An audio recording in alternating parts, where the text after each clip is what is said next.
اعوذ باللہ من الشیطان الرجیم، بسم اللہ الرحمن الرحیم۔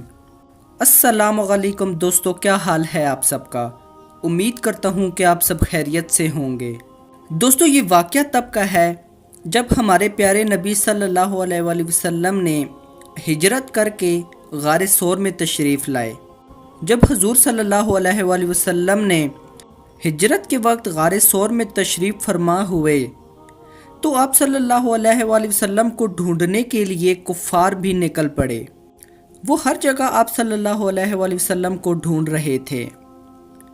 جس غار میں آپ صلی اللہ علیہ وآلہ وسلم تشریف فرما ہوئے تو اس غار کے منہ پر ایک مکڑی نے بڑا سا جالا بنا لیا اور ایک کبوتری نے اس غار کی ایک طرف انڈا دے دیا۔ جب کفار آپ صلی اللہ علیہ وآلہ وسلم کو ڈھونڈتے ہوئے اس غار تک آ پہنچے تو انہوں نے دیکھا کہ غار کے منہ پر مکڑی نے جالا بنایا ہوا تھا اور ساتھ ہی ایک کبوتری نے انڈا بھی دیا ہوا تھا۔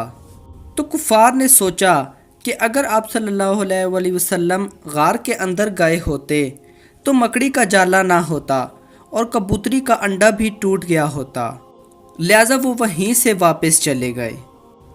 دوستو، یہ تھی آج ہماری چھوٹی سی ویڈیو۔ اگر آپ کو ویڈیو پسند آئی ہو تو اسے لائک کریں، شیئر کریں اور کومنٹ کریں۔ اگلی ویڈیو آنے تک اپنا خیال رکھیے گا۔ Thanks for watching. خدا حافظ۔